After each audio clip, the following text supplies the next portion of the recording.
Hi, this is Mike Shapiro. Welcome to Read the Tape. Our next guest, Ian Tidwell, turned a passion he was really good at into a career, a business, and he is doing it again. This is a great episode talking about how one pivots, how one changes, and how one follows their passions to great success. All right, so welcome to Read the Tape. I have one of my favorite people here, Ian Tidwell. He is an interesting individual, has a tremendously interesting career, and has experience being an entrepreneur, developing new products, developing businesses, been successful at that, changing careers, changing ideas, and changing views. So welcome, Ian. Thank you. So what do you want to say about that? Yeah, well, I think thank you for the intro. Of course. I love being here, and I always love talking with you. Yeah. We have a relationship that goes back quite a few years now. Yeah, we've like known 50 each other. years. It's 50 amazing. years, that's right, yeah. But yeah, no, I've definitely jumped around and done a lot of different things, and I'm kind of also at a new starting point with some new ventures that I'm sure we'll talk about, and yeah, I'm excited to be here and talk about everything. Well, I know you're in the beauty industry, and That's I said earlier, you look fantastic, and I was asking you something funny. Do you do your own haircut, or do you do everything? He's like, no. Yeah, I do love your get that answer. a lot. I mean, a lot of people ask, if I cut my own hair. My response is always, I know a lot of heart surgeons that don't operate on themselves as well, which, is just, you can't see the back of my head. So. Would you, if you could, would you do your own hair? Do you you're never happy with someone else's? Yeah, I mean, yeah. it's knowing too much, right? Mhm. It's but sometimes you have to. Luckily, I have a lot of friends in the industry and that I trust very much, and some that I've even been able to teach certain things, and so they know, how I like things and how to do things I love properly. it. But yes, there are definitely those times where it's maybe not to my liking, and then I have to pick pieces up and cut them myself. But that's okay. I like it. So let's go back. So what about, how long ago were you a Bird? Was it 7 years ago? Yeah, give or take. 7 or 8 years ago? Yeah. So I met you. I think I walked in.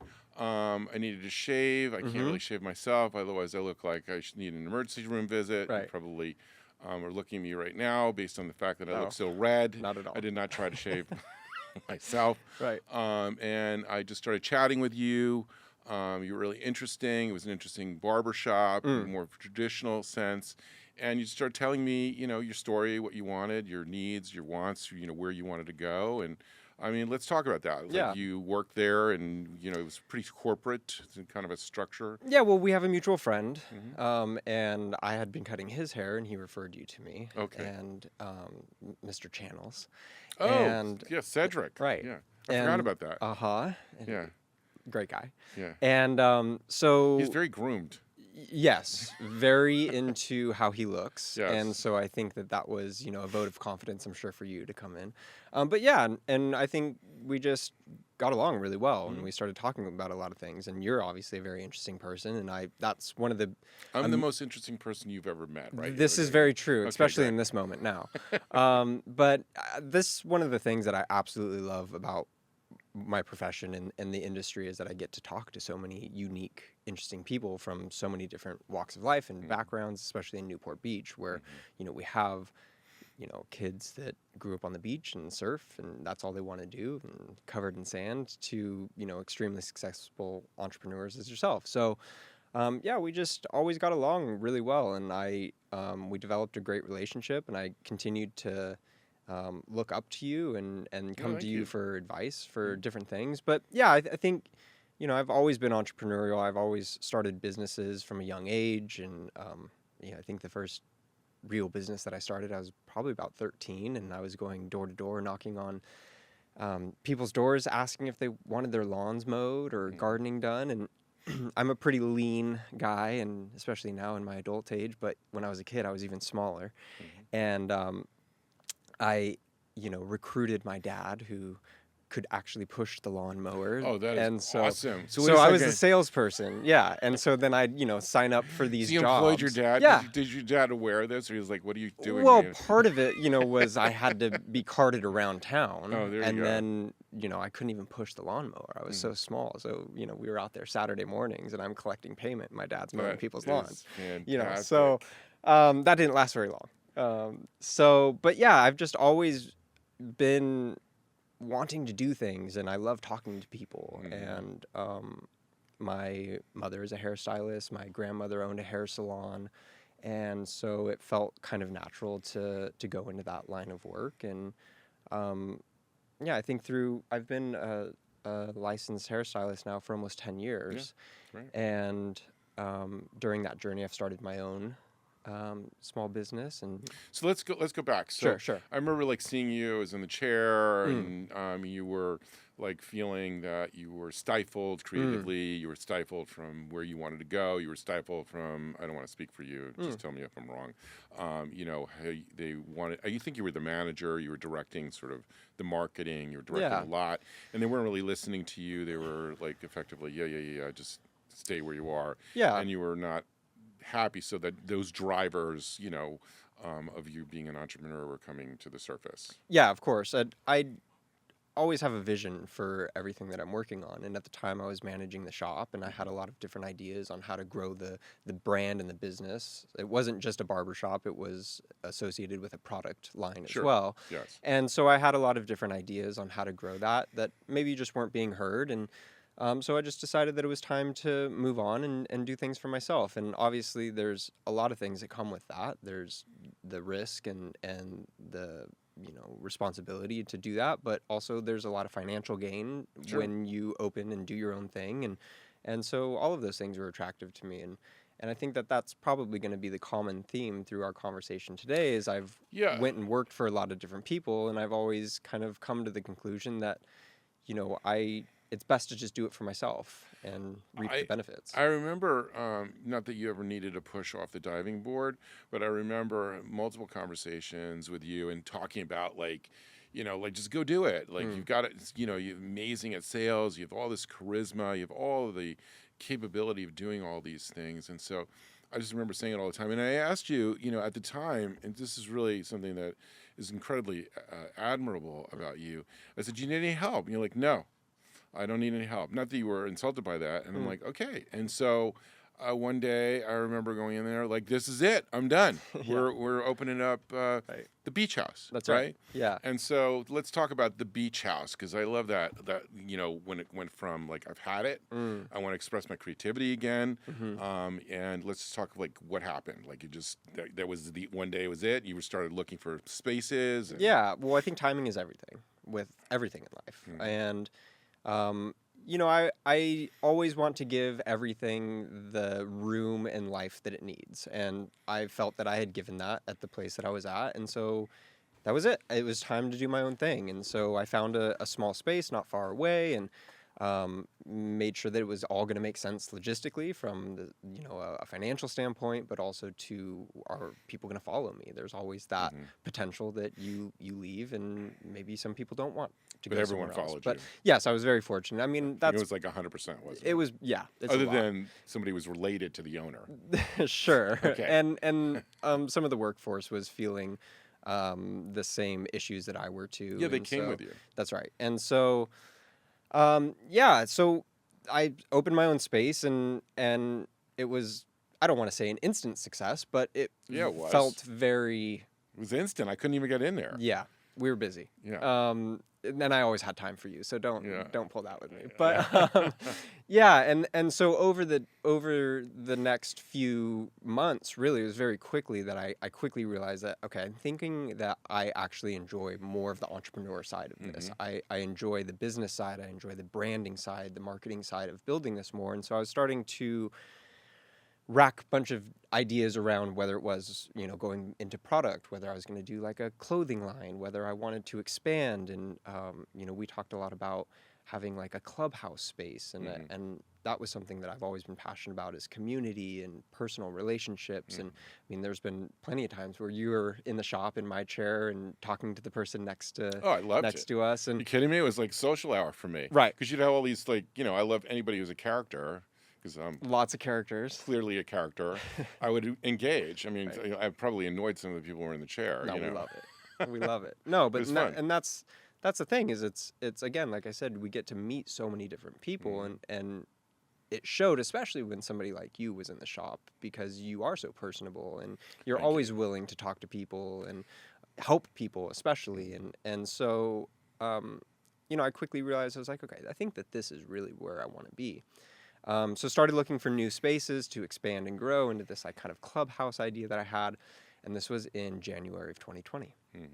Oh yeah. And so I was looking at a space and had a lease in front of me. And yes, again, I think there were a lot of conversations where you're like, do you need help? I'll help you with this. And I was just like, it just doesn't feel quite right at this moment. And so I waited. And then obviously in March of 2020, just a few months later, we were on complete lockdown. And I was kind of like, wow, listen to your gut sometimes.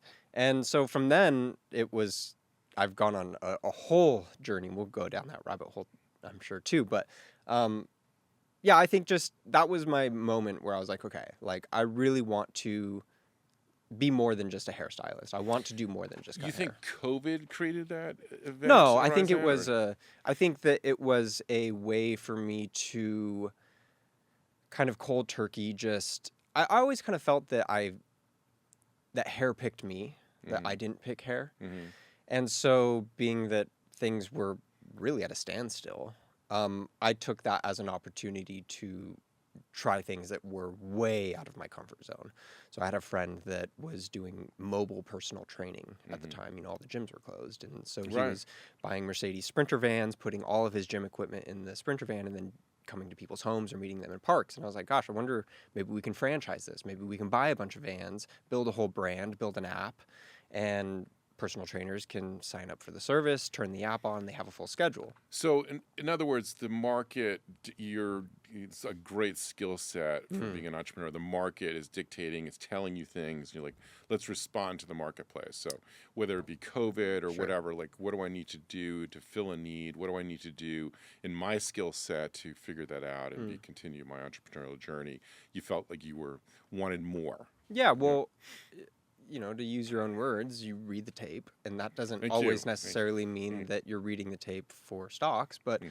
read the room, read what the market and the industry and the world is telling you. And then something that you've always said to me that I absolutely love and I think about probably daily is that everything comes back, it comes back differently. And Yes, thank so you. you're welcome. Someone listen to I that. do pay attention. And so I love that because I think about that literally daily now, Wow. especially with this new company that I'm starting now. Through COVID, I think we're lacking and wanting personal connection more than ever. And I personally feel that the level of service, the level of interpersonal relationships is just on a massive decline.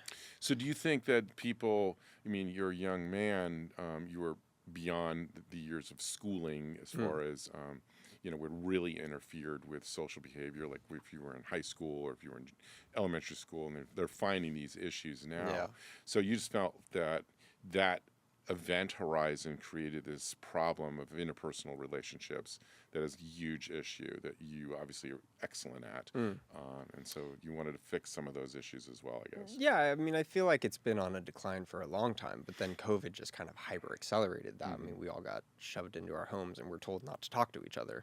The rise of social media, I think, is definitely contributing to that. I think younger people now more than ever are socially angsty and don't know how to talk to people, but they want that, and people your age and older, still want that place to go and hang out and talk to people, and even just going to a restaurant, the service is terrible these days.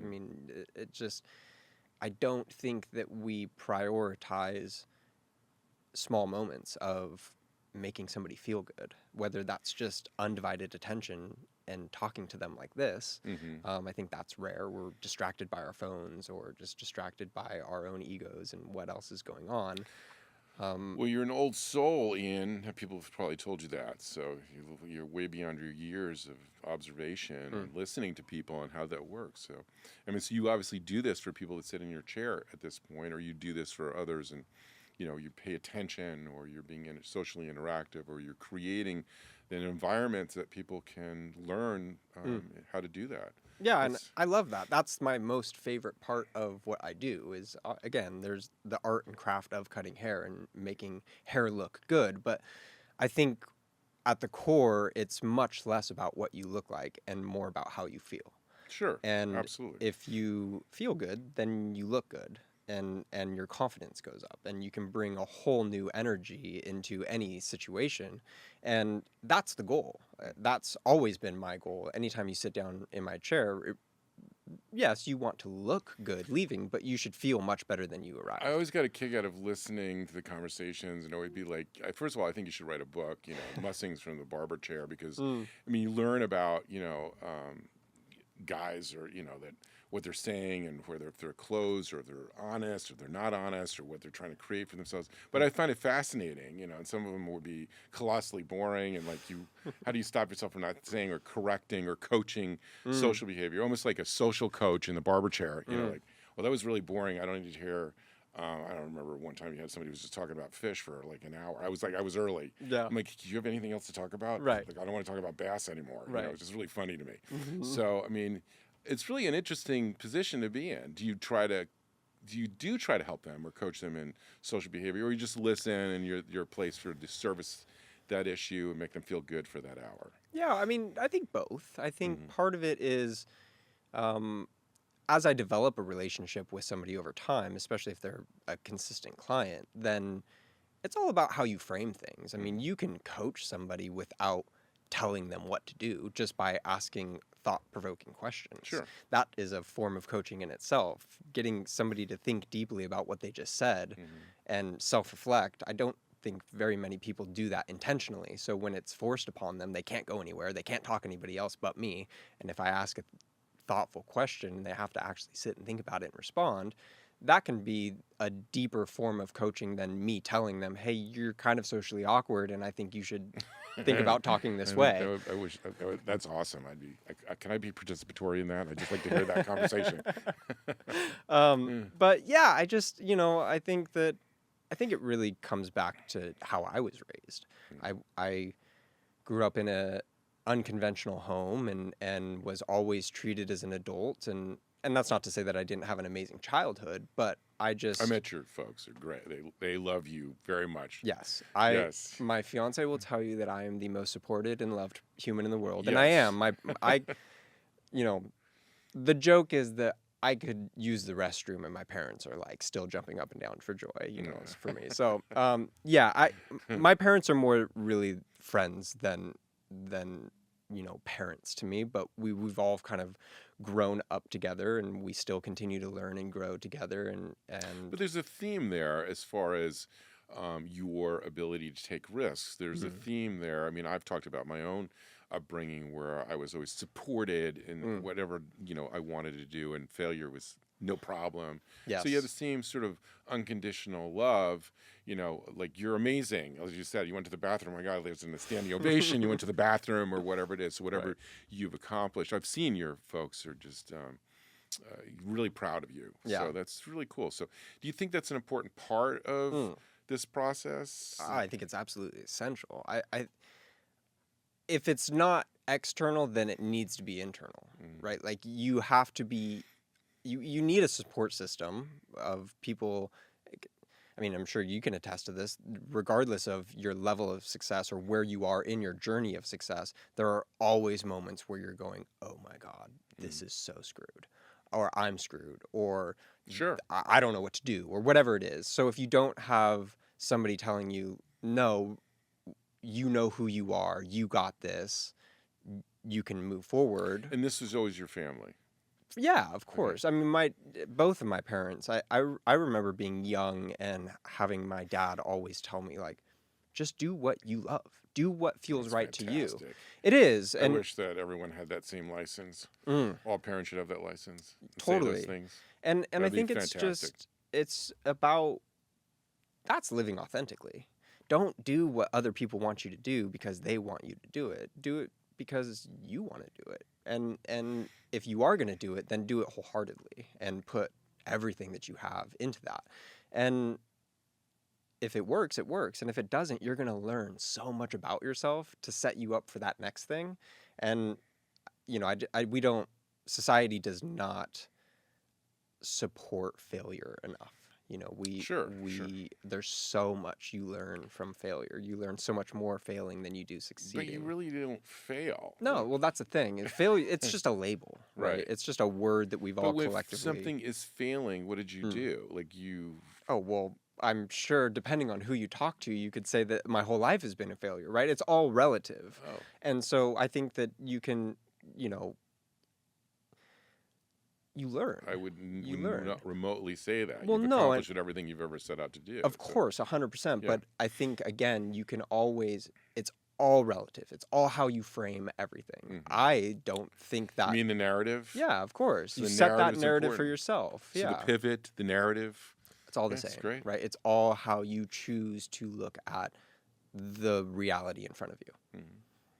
How many times do you feel like, when do you know when to pivot? When do you know when the framing, you're framing something in your entrepreneurial journey and you're like, when is it, what triggers that moment? Like, I'm moving. Yeah. This is over. I don't want to do this like this. I want to change what I'm doing. Well, I think you know when you know. You feel it more than anything. So it's gut. Yeah, well, it's gut, but, for me, everything has to be done with some level of passion, right? Like, if you're waking up in the mornings and you're dreading doing whatever you're about to do, you're just on a path of unhappiness. And you can be, quote, successful and unhappy, and maybe that's money or whatever, but if you're not happy, then why are you doing it? So in your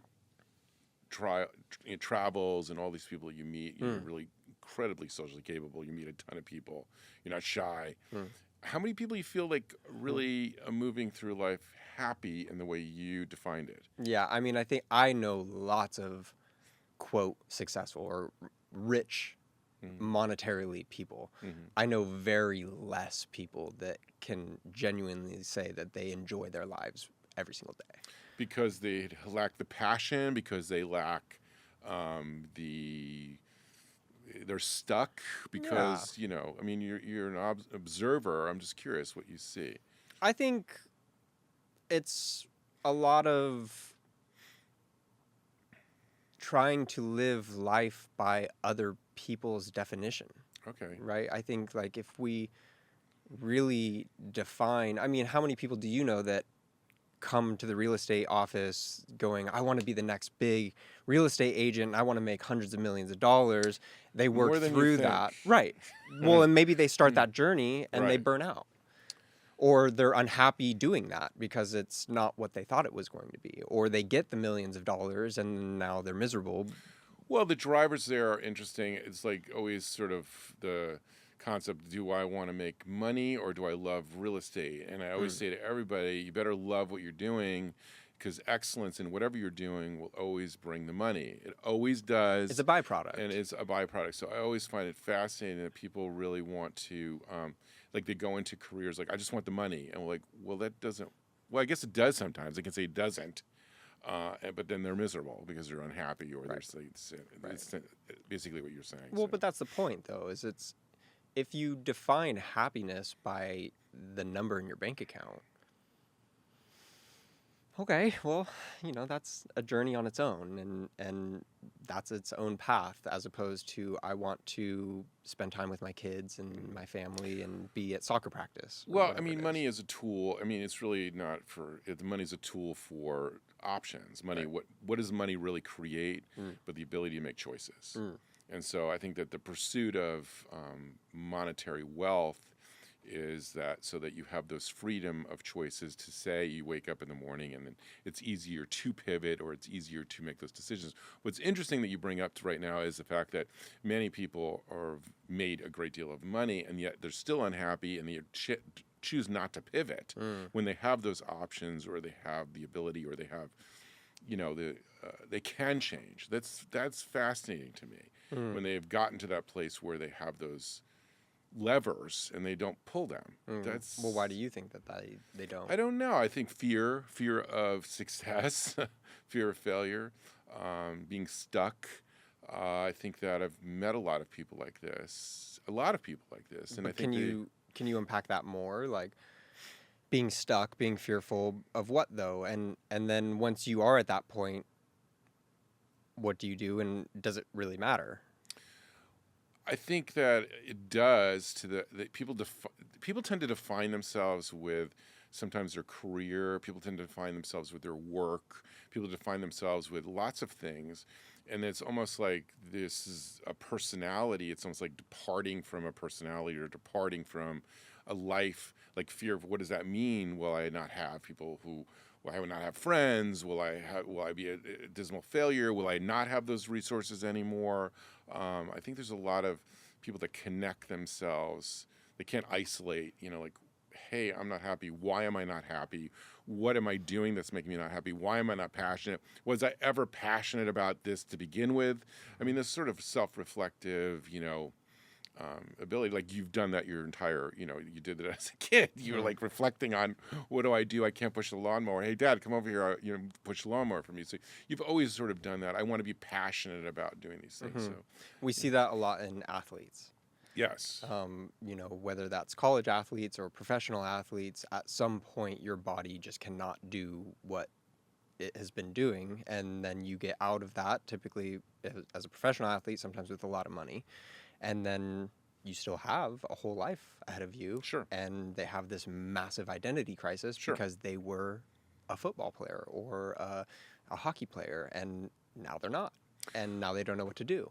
Sure. I mean, that's a whole nother world. Like, talking about athletics, like when I coach people, I always like to know Or if they were, bodybuilding. well, I like to know if they were an athlete of some kind, because it's just easier for me because they're used to that discipline or used to listening to others. But I think that athletics is very black and white. It's not, I think the business or other personality issues are not as black and white. I think that either you're going to win or you're capable, or you have the genetics and you have the drive. But I can remember, I mean, not that I can relate to a professional athlete, this is ridiculous, but I was a swimmer, and I was a swimmer since I was 7 years old. I was required to do two things in my life as a growing up. I was required to play an instrument, which, by the way, I was a disaster. What did you play? I was a real disaster. I was annoyed that I had to do this, so I chose the bass. I mean, the giant bass. The instrument was larger than me. I was so bad that I remember this is before your time. This is before the time where everyone got praised for everything. I was so bad that you remember they do this like Christmas concert, that the music teacher asked me to not touch the bow to the strings during, just fake it. Oh, so you were playing cello? No, it was a bass. But a stand-up bass, yeah, but with a bow? With a bow. Okay. Yeah, I wasn't a jazz player. Cool. And so basically at that moment in time, my father thought that was the funniest thing he ever heard, and he was yelling. I could hear him in the audience saying, "That's my kid, he's not touching the bow to the strings," because I was so bad. So but yes. And the other thing I was required to do was be in athletics. And in athletics, I was a swimmer, although I do not look like a swimmer. I would sink now. And it was funny, when I was in college, swimming in college for the beginning of my year there, and it was a good swimming program. And I stopped because I was probably the slowest. I mean, I made the team, which was miraculous, but it was slowest. But I was so defined as a swimmer. That was my world. So I'm not trying to relate to a professional athlete, but you are literally, that's your profession. You're swimming twice a day. You're in the weight room. You're doing things. Those are your friends. I mean, it's like, that's your world. And I remember disconnecting. I remember being like really unbalanced. Like, wait a minute. I'm a swimmer, and to stopping it to do other things. So I can see why that happens, from an athletic, but I'm certainly not relating to somebody who is a professional basketball or football or something like that. But at what point in your life did you not associate your identity with your daily actions, right? Like, what did you go from being a swimmer to being a trader? No, of course not. I went from being a swimmer to being a non-swimmer. So I had the non-swimmer title there for a while. But I think that, But like, how do you identify today? As a swimmer? Oh, just in general. Like, who is Mike Shapiro today? Like, I don't think that you're an author only or a trader only. Like, you have a deeper sense of self that's not tied to your daily activities. You're not a podcaster. You do podcasts. You bring Mike Shapiro to that. So I guess what I'm trying to say is, for people that feel stuck in that, I can't leave what I'm doing because I identify as a real estate agent and I really want to be something different. I want to do something different with my days. How do I disassociate from my daily actions to something deeper? That's where I always go into this thing where, what do you do well? I always go back to, people's lives. I say, what have you done? What have you been successful at in your life? What have you enjoyed? What have you had passion about? Where do you, you wake up in the morning? What makes you excited? What has made you excited? And, those are the discovery things, I think, for somebody, if I'm coaching them or even if talking to myself, like what do I enjoy for my day? You're right. I'm not one thing, I'm many things, but I mean, what is it that I enjoy doing? I'm lucky at this point in my life that I get to exercise those things that I like to do, to help people in multiple ways. And so I think that I always look back to see what is it that what do they really have passion about? And you actually said something interesting earlier. You talked about, everyone's getting defined by others. And so sometimes these people find these tracks like, I'm supposed to be this person or I'm supposed to do these things. And they're in this miserable track because they never had passion about that. Yeah, but maybe for whatever reason, their parents caused that, their friends caused that, they were good at athletics, they weren't good at whatever it is that caused those issues. So I think you identified something early on that like sometimes people get stuck in these sort of tracks and they're not willing to change or to discover like what is it that they really love. You have always done that. You're like, I'm not happy here, I'm good at this, what do I need to do, how do I need to pivot, how do I change what I'm doing in order to create this happiness, which is an interesting way to define it.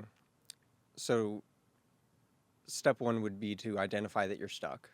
And then you've said, okay, well, once you've made that choice to want to pivot, find the things that you're good at. Sure.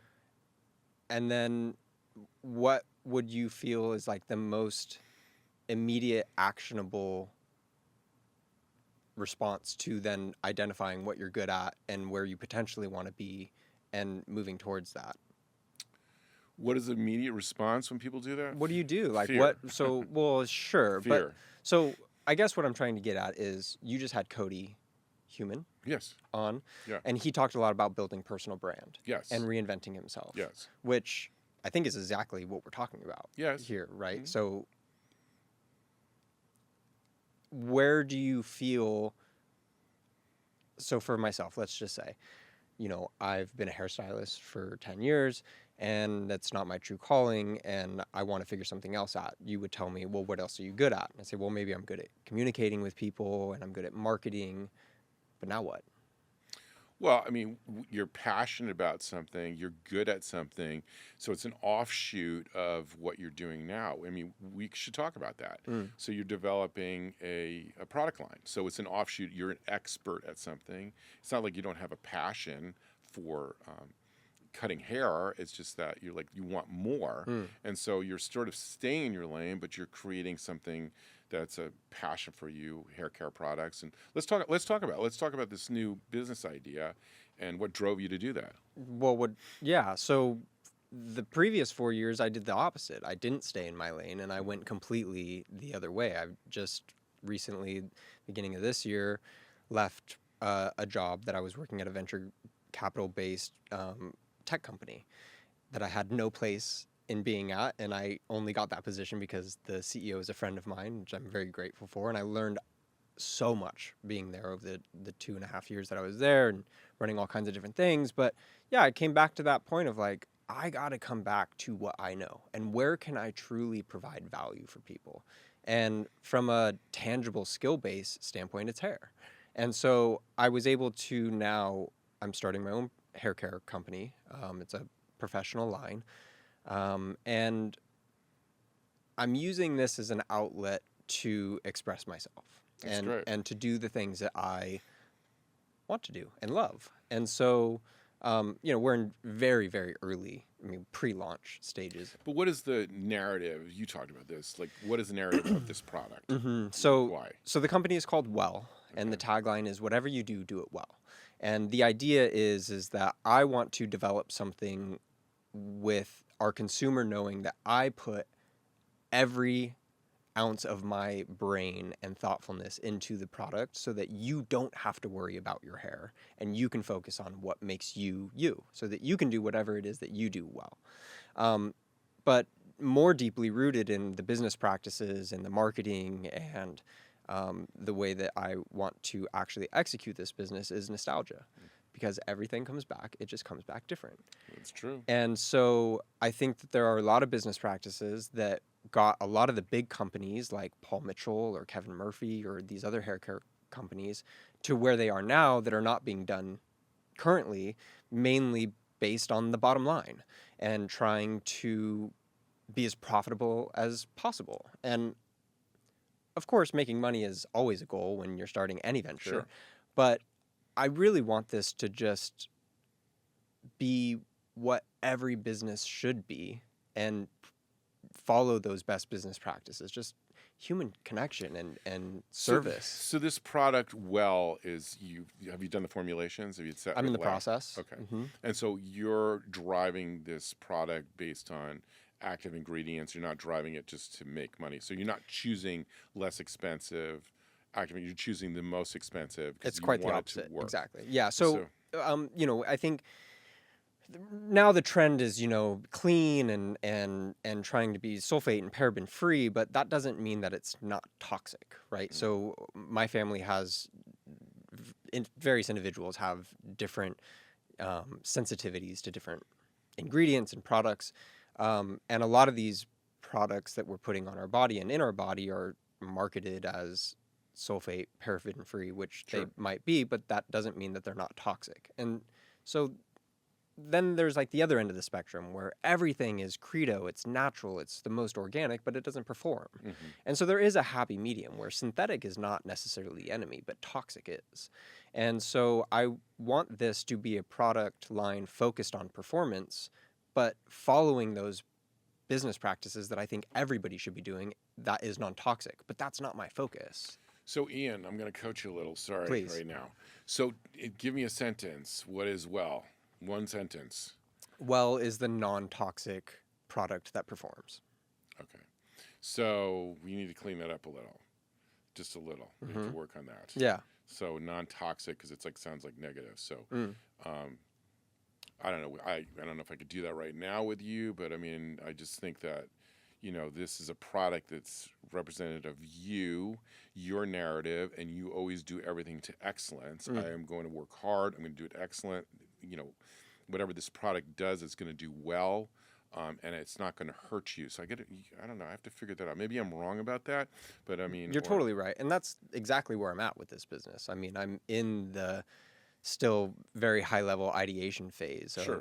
Figuring out the marketing, the branding, and the execution. I love the developing whiteboard. the product. This is so fun. It's so fun. I mean, I'm waking up in the middle of the night and like writing notes on my phone like that. Right. My brain is still working when it shouldn't be. This is definitely the most. I mean, you talk about the starters, the people that come in with the idea, build the team, and then leave to let it run itself. And I feel like I probably fall more into that bucket than That's great. operator. And it's good to know that. And so I love this part. Yeah, this is super fun. So I think that first of all, I think you're going to be amazing at this because I think that you have all of the personality traits. It is in your lane. It fills the expectations of who you are, what you are, and where you want to go. So I think you're going to be actually amazing at developing a product specifically in hair care. I love the idea of excellence. So that's who you are. I love that idea. It's just like, how do you put that into packaging or marketing? It's like one line. This is why I use this. Like similar to when you were working at that other barbershop, he had a product line, and it was just about like cool surf kid, basically. But that was it. It wasn't really about, I mean, maybe I'm wrong, but that was like the whole definition of the line. And you're about this well product. So healthier hair, healthier body, healthy altogether. I don't know, maybe health. Yeah. Health as well, or well as health. Well, I think there's this. It's kind of fun. Now I'm whiteboarding on a podcast. Let's do it. I love it. I mean, we should have a whiteboard. Take notes. There's a marketing phrase that I've learned over the years, and it's show, don't tell. Mm-hmm. And I think that's can also be lead by example or living authentically. It's all just different ways of packaging it and saying that phrase, show, don't tell. And that's really what I aim to do with this product, is show people and not tell them, right? Nobody wants to be sold anymore. Like, true advertising is dead. Like, nobody, you can sniff an ad when you're scrolling through social media. You instantly know an ad when you see one, and you disregard it because they're selling you. So I'm going to argue with you just 2 seconds on that one, because I do think it's like it has to work, and I do agree with you that you're bombarded by so much specific advertising. It's almost crafted because of the algorithms are now crafting ads for you and what you're looking at. So now it's getting annoying. Like, I don't need to see this. But I do think that it has to show, as you would say, but you have to tell. But the tell doesn't sound like an ad. The tell says what it's doing. So for your situation, you need to tell people, well, this is really good for you, and there's no garbage in this. It's not going to hurt you. Right. So it's not only did I spend a massive amount of time developing the formulas, not only did I use the best ingredients, but it's also health. It's actually a health booster. You should feel good about yourself. Right. So I do think it's part and parcel. So I always meet people. It always fascinates me on this theory of I'm just gonna perform. I'm just gonna perform, and then everyone will come. And I'm like, people win the lottery that way. I'm not saying they don't, and I have a lot of these people. I'm just going to show you first. But a lot of times they're there and then no one knows. So there is this element of, and you're very good at the tell of like, no, this is actually better than anything else on the market. That is not an ad, that's a narrative. That's the change. So it's like this sort of honest approach to marketing, this transparent approach, which you want, which everybody wants. People are looking for this, who are you? What are you? What is this product? This transparency. People are looking. That is, things come back differently. And I think also due to the environment that we are in, where people are just flat out lying about everything. I mean, whether it be political, whether it be a product, whether it be who they are. I mean, social media is bombarded with just a bunch of BS. I think that's what people are looking for. You identified it. And so, this is the real deal. So saying that and being that and becoming that is great. I think it's probably where the trend line is. You've identified it. Yeah, but you do that just by living, right? So you do that with show, don't tell. You're not telling people, I'm the most authentic person you have ever met. But you lead by example. People see that. That's why people gravitate towards you. And that's contagious. It's that show, don't tell. But I understand what you're saying. You need to reach people where they're at. I'm authentic. I don't think about it. I don't let's craft the tell story here. But I think that it's authentic because I tell people all of my failures. I start with that. When you first walked in, like, hey, these are the issues or these are the failures. So that's, where people don't start. They don't start I'm amazing. Of course, trust me, I have a very good ego, as you've seen. But I find the vulnerability is what I think people would say, which you're identifying It's relatable. It's relatable. Like, you're all feeling this. So I'm able to leave that on my sleeve. I'm able to say, hey. And so you have the same thing. It's does vulnerability really cause, this is always so interesting to me, and I don't know how to sometimes say that to people, but if you become vulnerable, why is that so scary? Because it's real. But some people can't remotely understand that. Oh, no, I don't want to show that. Maybe I'm being overly confident, or maybe I'm being not empathetic in that way. But I think that people would find such a return on that. Just say who you are and watch what happens. You'll then find this truism associated with the people around you, or truism with whatever product you're doing, or this, you'll be better at it. And then it will give you that excellence that you need. And then, then the money always comes, as they say all the time. So yeah, I think the deeper and better relationship you have with yourself, the deeper and better relationships you can have with others, right? So do you work on that? Oh, a lot. Yeah, Okay. every day, all day for years. Yeah. What do you do for that? Well, firstly, I have an amazing support system, Mm-hmm. but only so much can come from external. So I meditate a lot, I journal a lot, I listen a lot, and I think I just you develop this callus for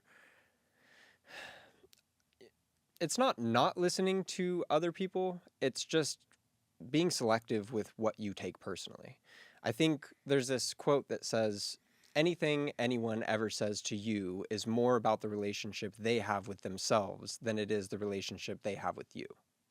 And It's an interesting so quote. if you start to understand that really anything anyone says to you probably says more about them than it does you, you take things in a different way. And um, if you can internalize that, then you can become more, I don't know, confident with yourself and not be so afraid of others. And I think, we don't need to be, So wait a second. I yeah, understand this better. So define that better for me. I don't mean to yeah. sound. So, So you're saying that when someone speaks to you and they're being vulnerable, it's about their relationship with themselves. well, It's yeah, the because if you're vulnerable to me, that shows that you are really comfortable with that vulnerability with yourself. Mm-hmm. Right? But now if somebody it's the opposite, if they're lashing out at you or saying something, destructive or rude, it probably really doesn't have very much to actually do with you and has more to do with themselves, Sure, right? They that's might true. hate that part of themselves and now they're just projecting that onto you. And so that's what I'm saying is you kind of build this callus because you're like, I can see through your attack at me. It really doesn't have anything to do with me. It has much more to do with you, and it just doesn't bother me. It doesn't affect me. So you can kind of pick and choose the things that you take to heart. Mm-hmm. Um, and so if you can develop that now for yourself and understand, well, I do have these insecurities about X, Y, and Z, and I'm okay with that, then I have the ability to be vulnerable with others more, or maybe I'm not going to spew my insecurities on others Sure. or whatever that may be. Or you can turn those insecurities. I reminded of this story when I remember there was a shop further down, and I had developed a large real estate company. And when you become successful, you develop enemies. I always say, I have a 51% approval rating, and I would rejoice in that, which is weirdly weird. You thought it was funny, and 49%, not people didn't disapproved of me, or so. It's funny. I have all these enemies running around, as they say. So I used to say, if anyone says anything negative, I used to love it because it'd be hilarious to you, and they were just down the way. If anyone ever says anything negative, do me a favor, I'll pay for their haircut. So you thought that was like hilarious. I don't know, like I was serious about it because Hmm. it would be an interesting thing. And they were like, what? Yeah. Like, it should have been a bell, ding, ding, ding, ding. So like really reinforcing that it's okay, like it's fine if someone says, but to me, if someone says something negative or positive, as long as it's the negative associated with like trying to accomplish a business. Like, no, I don't want to ever hear anyone say you're a bad person or like, you've done evil things. Of course not. But if it's something associated with business and trying to accomplish something, then you're winning, aren't Mm. you? They're paying attention. They're listening to you. They're competing, as they say. It's positive. So it just brings back that. I remember that, and you just it's such a kick. I don't know if I ever did it Oh yeah. happen. Did I ever have No, to I pay a mean you have haircut? a great reputation, and No, that's I'm kidding. no, but you didn't ever pay for anyone's haircut, but I think I that was waiting for that. I know you really did want that, and I love that. But I think again, it you don't always okay. So to make this now relatable to me, I don't see other hairstylists locally around me either in the same shop or in a different shop as competition because I will never be able to cut everyone's hair. That's great. Like I need you to go other Hmm. places because I can't do that. But that's because I'm confident in my own skills and I have what I need. I don't feel the need to maybe it's this, scarcity versus abundance mindset. I have an abundance mindset. There's so much of everything for everyone that I don't. So how do I teach that? Look at that confidence you have. Do you have any idea the amount of charisma you have? Do you know the projection of that charisma, Mm. the vibe? You're like actually vibrating charisma when you say that. That is awesome. How do you teach people that? They just you got that when you were 5 years old, like you were the confident kid or 12 or whatever. So how do you teach people that? Because that is a skill set that is mandatory for being an entrepreneur. You teach it by having that individual develop a extremely strong relationship with themselves. Okay. If you cannot sit with yourself and accept everything about yourself, all the wins, all the failures, all the good, all the bad, you're never going to be confident enough to move forward. So acceptance. Yeah. This is who I am. Take it or leave it. I like it, and move on. All right. So we brought up earlier, community is important. You respond to that. Everyone does, and how important that is, and how important that was for your pivot. You went from building a new business, being very successful, selling that business because you wanted more and explore something else, leaving that more, saying, it's not my lane, going into the business again, and effectively, that sense of community that was important. So you probably reestablished within minutes, I'm guessing, that everyone you had before just followed you.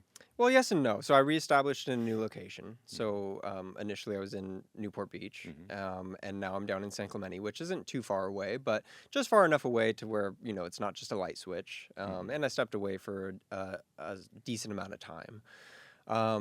But I think as I continue to rebuild and regrow, that community aspect is everything. I mean, 90% of my new clientele are based on referrals.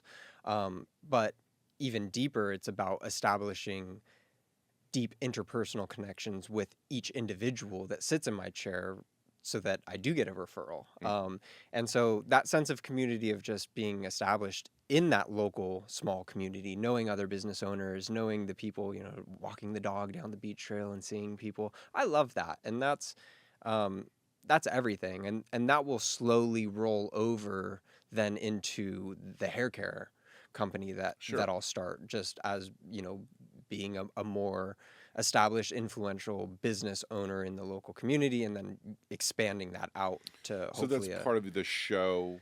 Like, in other words, you're going to establish a community from your existing clientele, use this product, and then you subsequently want to grow. Because obviously it's a scale at this point. Product, you want more than people in San Clemente to use it. You want everybody in the nation to use it at some point. Right. Which I'm sure you'll accomplish. And so, like, that growth of community, how do you envision that? Like, what are you using? What tools are you going to use? I'm going to do it old school. I'm going to walk in and introduce myself and say hello.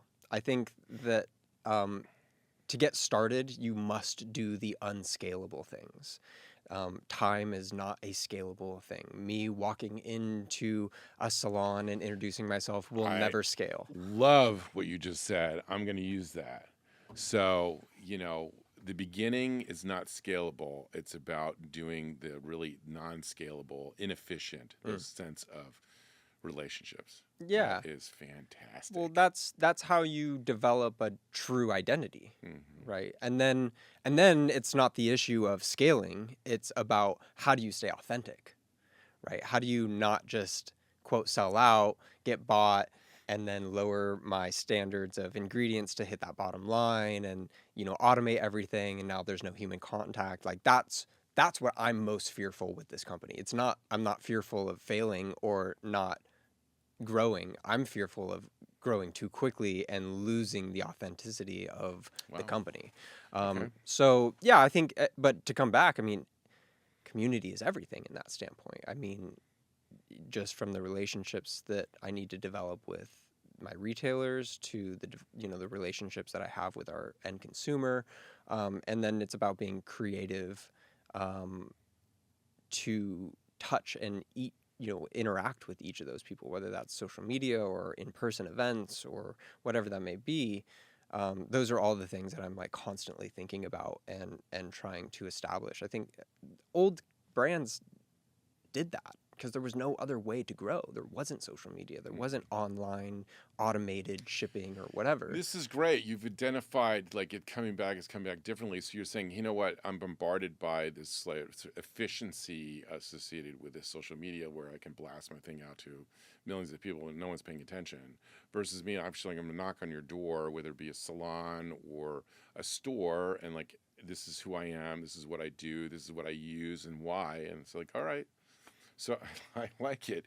So you're going back to your original entrepreneurial spirit, which is like, I'm going to sell you lawn mowing services, and then you're going to buy this, and then subsequently, your dad's going to love the fact that he's going to be delivering. I'm kidding. We've talked about it. He's local, and he's always It's looking awesome. for fun things. So yeah, it's again, and even to that standpoint, like if I could employ my family or pass this on to my kids or whatever that may be, I mean, that's the goal, right? And it doesn't need to be $1 billion company. Like It will be.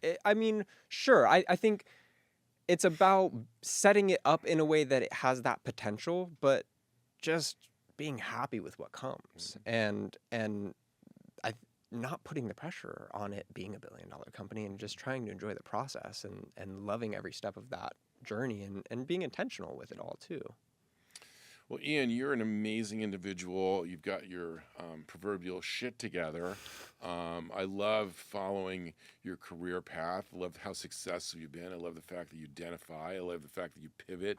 I love the fact that you understand the equations of things come back differently, and you just naturally do this. And also you have this massive amount of charisma, which is fantastic. I know you'll be very successful as you continue this process of this building this hair care line. I'd love to be part of that. Actually, it'd be kind of fun. I mean, if you don't have to have me around, but I mean, I'd love to be part of that whole process. It'd be really interesting to me, and I'd love to see you succeed in every which way. You don't need me. You're going to do it fine on your own. But one thing though is like pretty exciting stuff. You're getting married, which is awesome. So you're going to share your life. So I'm excited for you. So I it's am. 2 weeks, right? Yeah, thank you.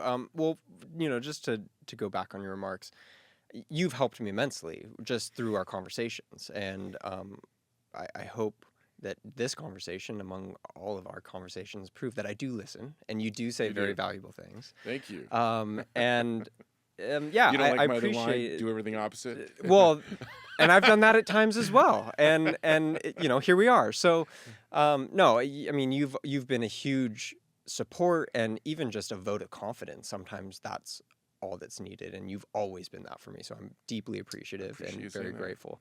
But yes, getting married soon. I found my life partner. It's also something that I've learned from you, that marriage can either really excel and benefit your life, or it can make it very difficult, and you've been a show don't tell in that of I'm very lucky. Successful marriage. 37 years.